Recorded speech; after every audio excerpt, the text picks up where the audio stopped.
Christy McNichol was one of the most beloved young actresses of the 1970s and 80s, known for her emotional depth, natural presence, and ability to make every character feel real. She didn't just act, she connected. Her performances resonated because they came from a place of honesty, shaped by a childhood filled with responsibility, resilience, and a longing for stability. As she rose to fame, audiences felt like they knew her personally. Yet behind her warm smile and celebrated talent, Christy was carrying more than the public ever realized. The demands of fame, the pressure to work constantly, and the emotional weight of growing up too soon slowly took a toll.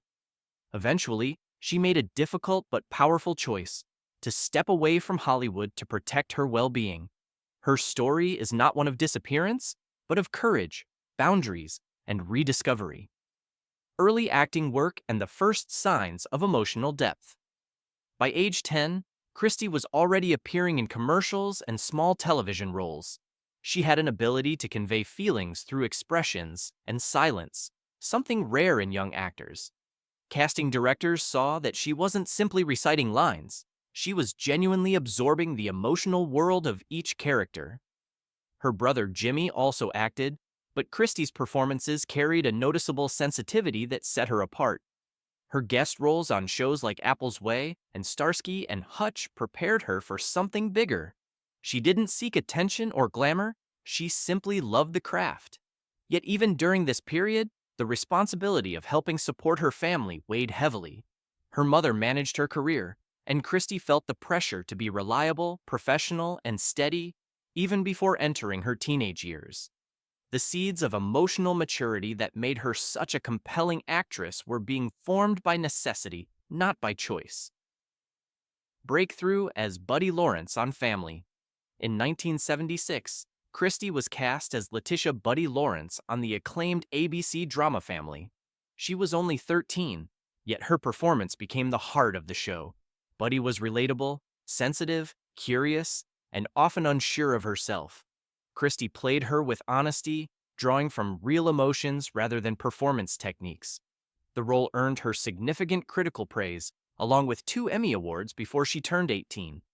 Audiences connected with her deeply because she represented real adolescence, not the polished or scripted version often shown on television. Off-screen, however, Christy was carrying adult responsibilities. The demands of filming, public appearances, and sustaining her household left her little space to explore her own identity. While she was becoming America's favorite young actress, she was also learning to suppress her own needs to meet expectations. The love she received from the world was real, but it didn't replace the emotional rest she lacked. Rapid rise and the pressure to maintain success. When Family ended in 1980, Christy was already considered one of Hollywood's most gifted young performers. Instead of being allowed time to rest, reflect, or simply grow up, she immediately entered a new wave of film roles. Hollywood valued her emotional depth and ability to evoke empathy, and she felt pressure to keep saying yes. Her breakout film Little Darlings showcased her talent in a new way. Her portrayal of Angel Bright revealed a vulnerability and inner strength that resonated with audiences and critics. She became a cultural icon, especially for young women navigating adolescence. Yet with every new success came more expectations. Christy later admitted she didn't know how to say no, fearing that any pause in her work would disappoint people or cause her value to be questioned. The world celebrated her achievements, but few understood the emotional cost unfolding behind the scenes. Roles that revealed her emotional range. Christy continued taking on emotionally demanding roles. In The Night the Lights Went Out in Georgia, she demonstrated charisma and range, while Only When I Laugh showcased her capacity to handle complex, mature material as she played the daughter of a mother coping with addiction. The latter role earned her a Golden Globe nomination, further solidifying her reputation. On screen, she could portray deep pain and resilience because those emotions were present in her own life. Off-screen, however, the pressure to perform constantly began to erode her well-being. The emotional labor required for serious dramatic roles was layered on top of the private challenges of being a young woman who never had a chance to grow into her own identity naturally. Onlookers saw strength, but internally Christie was wearing thin. She was still trying to support her family, maintain her public image, and meet the emotional expectations placed on her. The beginning of emotional overload. By 1982, the strain became impossible to ignore. After years of continuous filming, interviews, and responsibility, Christie began experiencing exhaustion and severe emotional stress. A role that might have offered joy, the pirate movie, instead came during a period when she was already depleted. The industry's critical response to the film affected her far more deeply than anyone realized, not because of pride, but because she was already carrying internal fatigue. The disappointment shook her confidence, and the pace of her life did not allow her time to process or heal. She was trying to meet every expectation around her while ignoring signs that she needed rest. The pressure to remain strong for others was something she had learned in childhood, and now it was taking a toll. She had spent years being dependable. Now she was struggling just to stay emotionally stable. Breaking point. During the filming of Just the Way You Are, Christie's emotional exhaustion reached its limit while filming Just the Way You Are in France. The film's story, about a woman learning to accept herself, reflected themes Christie deeply understood. But instead of being healing, the emotional weight of the role magnified her inner struggles. Away from home and working under pressure, she began experiencing severe anxiety, fear, and fatigue. For the first time, she realized she could no longer continue living the way she had. Returning to the United States, she sought answers and support. What she learned was that her experiences were not character flaws. They were symptoms of emotional overload and exhaustion. At a time when mental health was rarely discussed openly, especially for performers, Christie faced an uninformed public response. Yet she continued to fight for her own well-being, even when it meant stepping away from the work that had defined her life. The courage to pause and heal.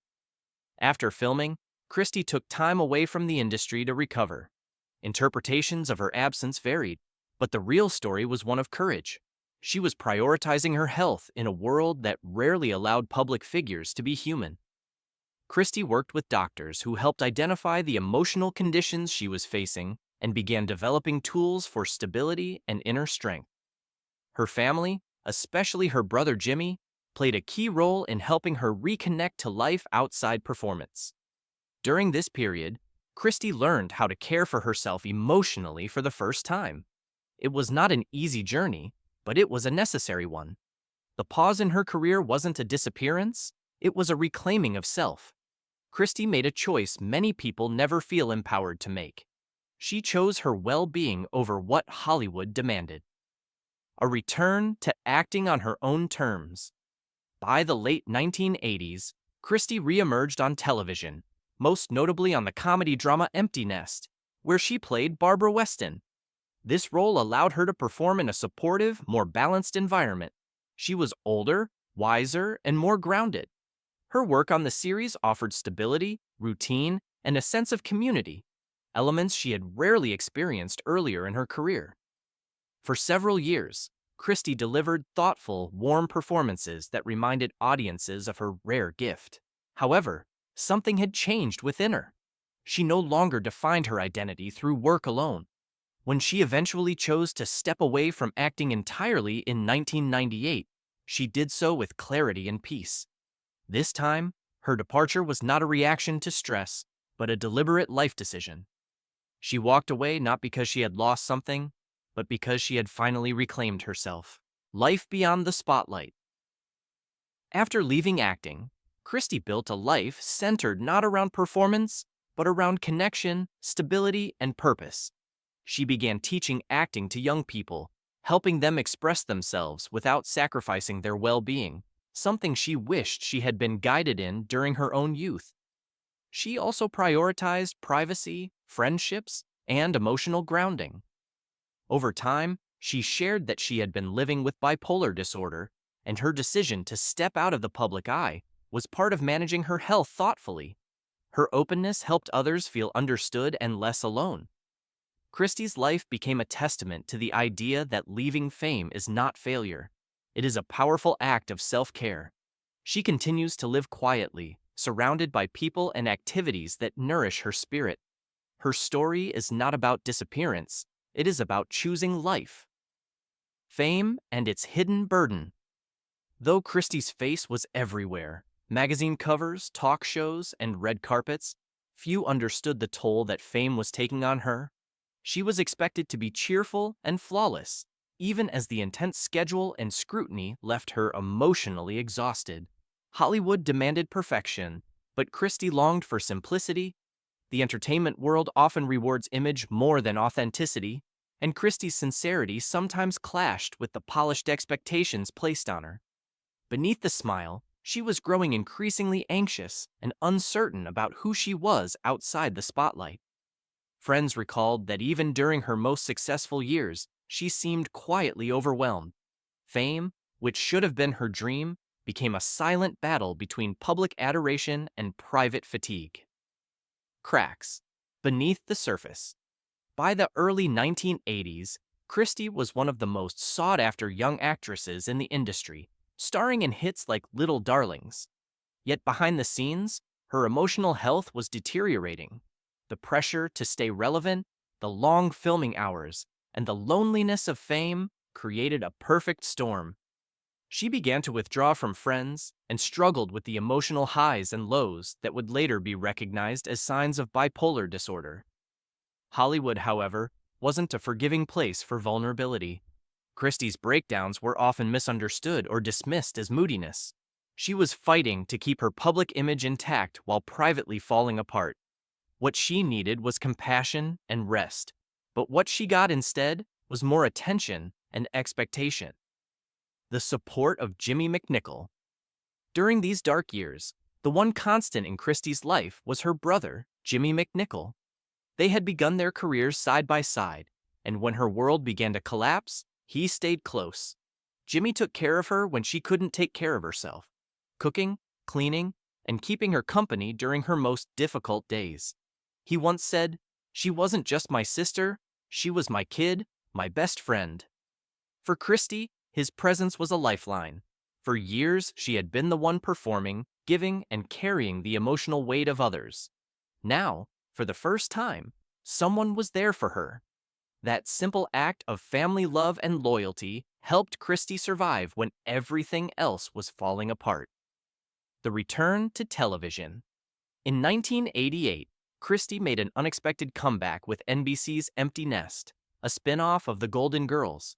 The show offered her something she hadn't had in years: stability and a sense of belonging.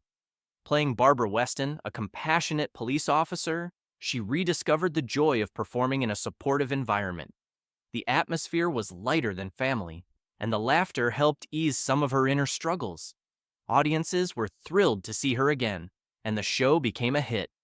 For a while, it seemed like Christie had regained her balance. Yet beneath the surface, the emotional turmoil that had haunted her for years returned. The exhaustion, anxiety, and sadness crept back, and she knew she couldn't keep pretending everything was fine. Walking away from Hollywood. In 1992, during the 5th season of Empty Nest, Christie made the hardest decision of her life. She walked away. Without any dramatic announcement, she simply stopped appearing on the show. Officially, it was said to be for health reasons, but only years later did she reveal the truth. In 2001, Christie shared publicly that she had been living with manic depression, now known as bipolar disorder. Her decision to speak openly was a turning point. In a time when mental health was still misunderstood, her honesty was a beacon for others who suffered in silence. By admitting her struggles, she broke a barrier that many in Hollywood were too afraid to confront. She showed that vulnerability was not weakness but a form of strength. The quiet goodbye. After leaving Empty Nest, Christie briefly returned for its finale in 1995, giving fans a heartfelt goodbye. Then she disappeared from the screen completely.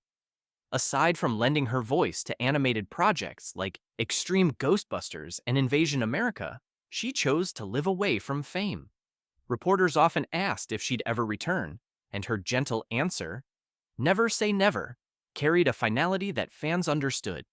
Christy wasn't running away, she was choosing peace. After decades of performing, she no longer needed validation from cameras or audiences. Her story with Hollywood was over, but her story with life was just beginning. She had found the courage to close one chapter so she could finally start another, on her own terms. Life beyond the spotlight.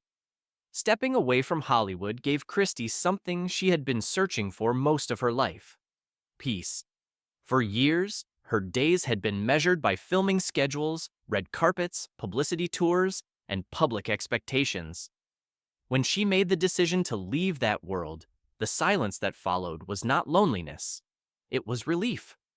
For the first time since childhood, there were no lights, no interviews, no roles to prepare for, just room to breathe, think, and exist without performing. Christy slowly began building a life that centered on balance rather than pressure. She moved into a routine that allowed space for calm and reflection. She found her new path in teaching acting at a private school in Los Angeles. Teaching wasn't just a job, it was a way for her to stay connected to the art she loved without being consumed by it. She encouraged young performers to act from the heart rather than from the desire for fame. To her, acting was never about being seen. It was about understanding others. She emphasized empathy, emotional honesty, and grounding, guiding her students to stay connected to themselves rather than losing their identity in the characters they played. Loss and compassion. However, life outside the spotlight did not shield Christy from grief. In 1997, shortly before her 35th birthday, she lost someone very dear to her: close friend and once romantic partner, actress Elizabeth Brooks.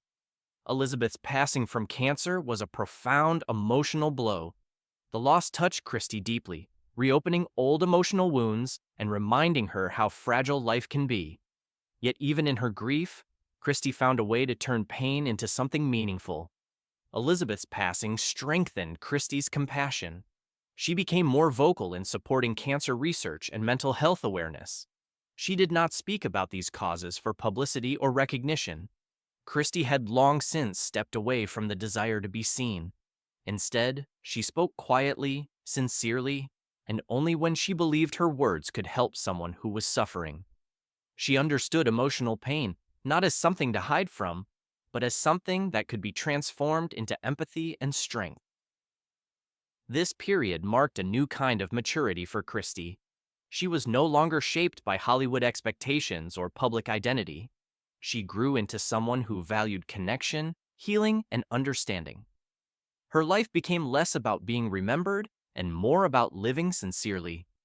In the end, Christy's journey is not just a story of fame, it is a story of resilience, compassion, and choosing peace when the world demanded performance. Her legacy is not simply in her work, but in the quiet strength she found in herself. Finding love and acceptance. In 2012, Christy McNichol shared another personal truth that inspired countless fans. She came out as gay and revealed that she had been living happily with her partner, Marty Allen, since the early 1990s. Her decision wasn't for publicity, but for honesty. "I want to help others who feel different," she said, "and support kids who are being bullied." Her revelation brought a wave of love and admiration from fans and peers alike. For decades, she had kept her private life shielded, but now she chose openness and freedom. With Marty by her side, Christy built a life centered on love, trust, and peace, the very things fame had once taken away. A life of peace and purpose. Today, Christy McNichol lives quietly in Los Angeles, still teaching, mentoring, and occasionally appearing at fan events. Her net worth, estimated at around $7 to $8 million, mostly comes from royalties. But money has never defined her. What defines her is her courage to step away when the spotlight became too bright. At 62, she's finally found balance. She spends her days surrounded by love, animals, and gratitude. Christy once said, "I left show business to play my biggest part, myself." That statement perfectly sums up her life philosophy: authenticity over applause, peace over pressure, She didn't fade from fame, she chose a better story, one written in her own words. Legacy and inspiration. Christy McNichol's story is more than the tale of a former child star. It's a testament to the strength it takes to walk away. She showed the world that healing isn't about returning to what broke you, it's about finding a new way to live. Her courage to speak about mental health and her decision to embrace her truth helped countless others do the same. To this day, fans remember her warmth, her talent, and her bravery. Whether through family, little darlings, or empty nest, Christy left a mark not only on television, but on hearts. Her legacy isn't defined by fame. It's defined by humanity. Conclusion: the freedom of being herself. Christy McNichol's life is a gentle reminder that success means nothing if it costs your peace. Her decision to leave Hollywood wasn't a fall from grace. It was an act of self-preservation and self-respect. Through every challenge, she remained true to her heart. From a beloved child star to a woman who found serenity in simplicity, Christy's journey represents hope for anyone seeking balance in a world obsessed with image. Her courage, honesty, and quiet strength continue to inspire those who believe that happiness doesn't come from fame, but from the freedom to be yourself. Christy McNichol didn't lose Hollywood. She gained herself.